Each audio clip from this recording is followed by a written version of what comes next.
So I'm going to share a ghost story that happened to me. And the reason for sharing this story is because it sheds some insight into the relationship between different levels or different areas, zones, frequencies, dimensions. Not quite sure what they are, but they represent the realities beyond our material reality. And this is fundamental to the Thelonic idea that there are multiple non-physical realities. And how we discover how they interact with each other would first require that we discover where they exist and how they exist, and the nature of processes, how things work in those different realities. Okay, so it was about 2007, and I was living in Buenos Aires, Argentina, and I had just moved into a new apartment in a very bohemian and old section of Buenos Aires, a neighborhood called San Telmo. So it was maybe the second night, possibly the first night, that I was in the apartment. And on this night, I laid down to go to bed in the bedroom and started to get that feeling that you get when you know that you could leave your body if you wanted to. So I decided that would be a good idea. And I popped out of my body. There I was standing in my bedroom. Now, the way the house was arranged is you walked into a large room, kind of like a living room. Then there was a very short hallway.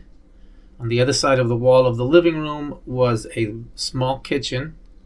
At the end of the hallway was my bedroom, and at the end of the hallway on the other side, where I shared a wall, was another large room that actually faced a window out into the street. Hanging on the wall in the hallway between the entrance room and my bedroom, kind of across from the door to the kitchen, was a mirror that was about maybe 1.5 feet wide and maybe 4 or 5 feet tall. So, standing in my doorway, you could look out into the mirror and it would reflect into the entrance room. So I'm standing there in my out-of-body body, and I look at the mirror, and I see there are bodies or movement or shapes moving around inside the entrance room.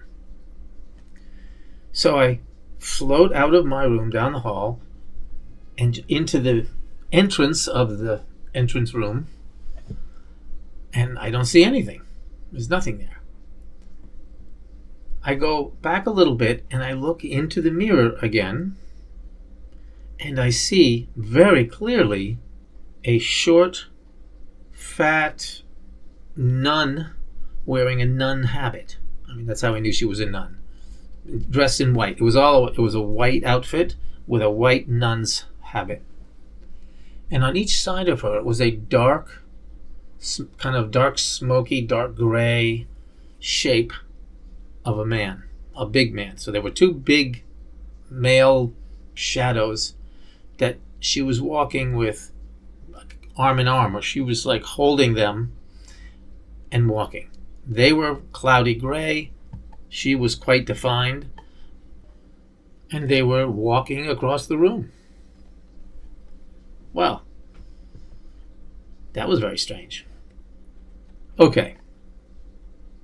I came back into my body, and realizing that the place was, I don't want to say haunted, but it was occupied by a nun who, whatever she was doing, but there was a nun there.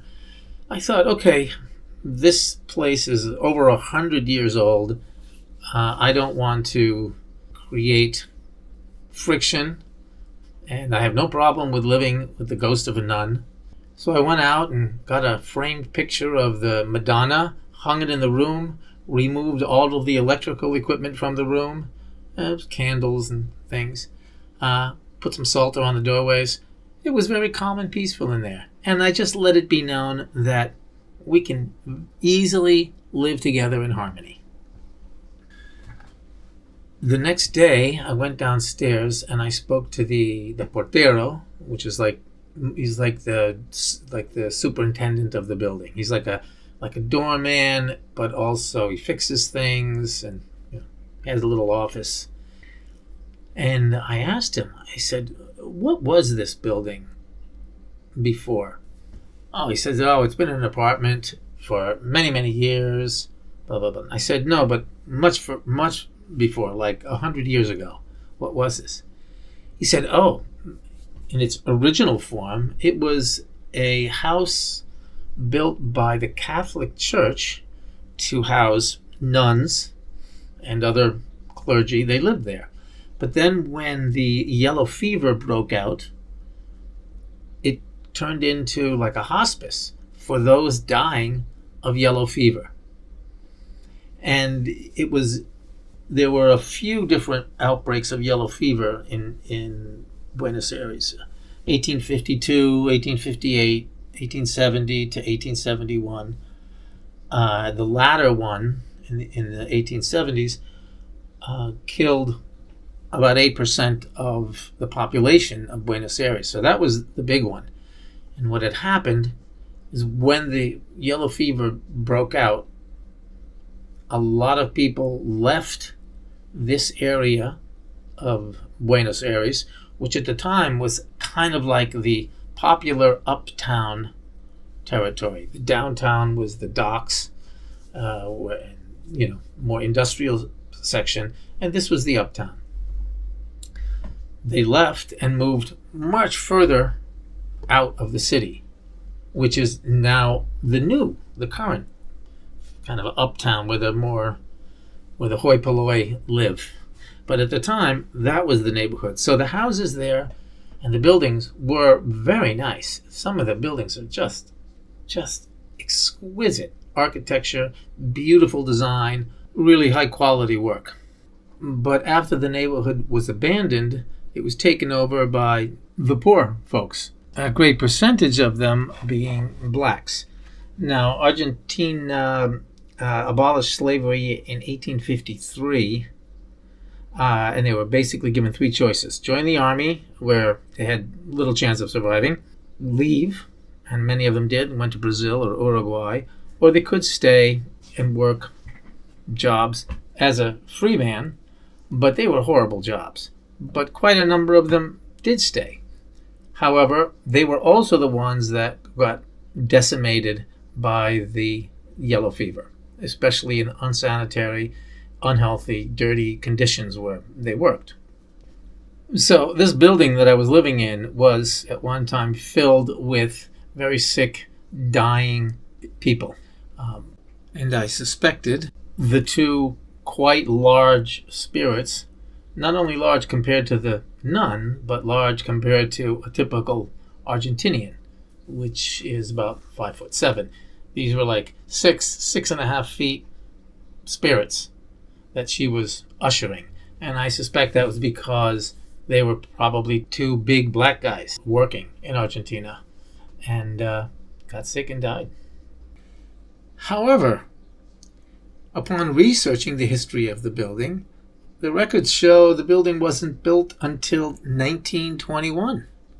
So maybe there was some kind of a Catholic infirmary there before 1921, or maybe the guy was confused, maybe the records are wrong. I mean, who knows? But one of the interesting details about the building is it sits right on top of the secret underground tunnels that the Jesuits built going all the way back to the 16th century. They built these tunnels between different churches and different religious houses in order to be able to travel between them safely and in case of an attack. which is the similar thing that was done in Lima. They didn't build walls and gates and defensive structures. They built massive underground tunnels to escape. And they only recently discovered these tunnels, I think in the year 2000 or somewhere around there. They discovered them. And they're pretty impressive. So the building that I was living in is right on top of these Jesuit secret tunnels, as would have been the building beforehand. So if the building was only built in 1921, then apparently these spirits continued to hang around in the same place. Even though the building got knocked down and a new building was put up, they didn't move, which is an interesting detail when it comes to thinking about how these other realities interact with ours. This would also explain why these spirits in my apartment appeared to be walking into the bathroom. I mean, the room, the entrance room was fairly small, and I remember thinking, where are they going? They're heading into the bathroom. It didn't make any sense. And as I'm telling this now, I'm remembering a photograph that was supposedly taken by the very famous ghost hunter Hans Holzer, where there were monks walking in a cathedral, down the center aisle of a cathedral, but you could only see them from the waist up because this cathedral had put in a new floor a couple of feet higher, or a few feet higher, some 100 years ago or so. But the monks kept walking on the original floor. So it appears as though these other realities don't really interact with the current physical reality, but the shadows of the past realities apparently are continually cast on this one. So that's basically the story right there. Now, the interesting part from looking at it from kind of analyzing the dimensions, I left my body. I was in, I'm going to say, a low astral range. But I couldn't see them directly. I could only see them through the reflection of the mirror. So they were quite close to me as far as the proximity of realities, but not really overlapping with the one that I was in. So here we had two non-physical realities on top of each other that weren't interacting with each other except through the mirror. The mirror somehow allowed me to see a reflection of this other reality. I suppose this is similar to the way with a mirror I can see around the corner, but only through the mirror. So there seems to be that kind of a relationship between these different realities.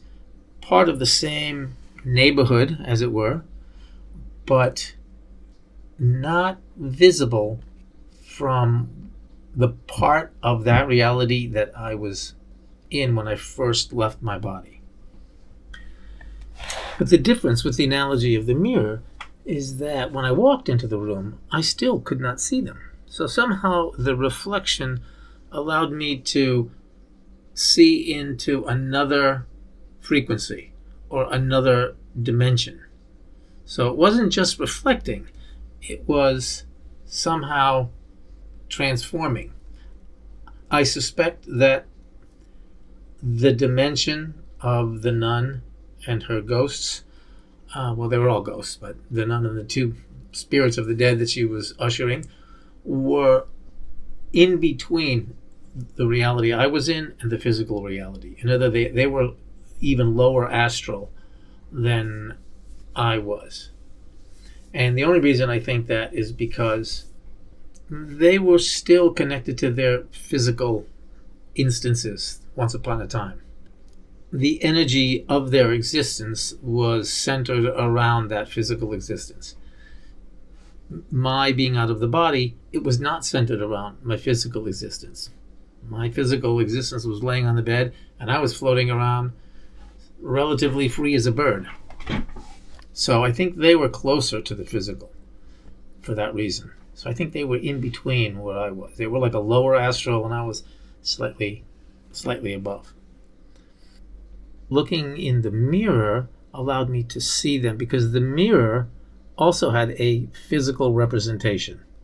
I mean, obviously, I'm in this lower astral plane. The mirror that I'm looking at, everything I'm looking at, is a astral version of the physical instance.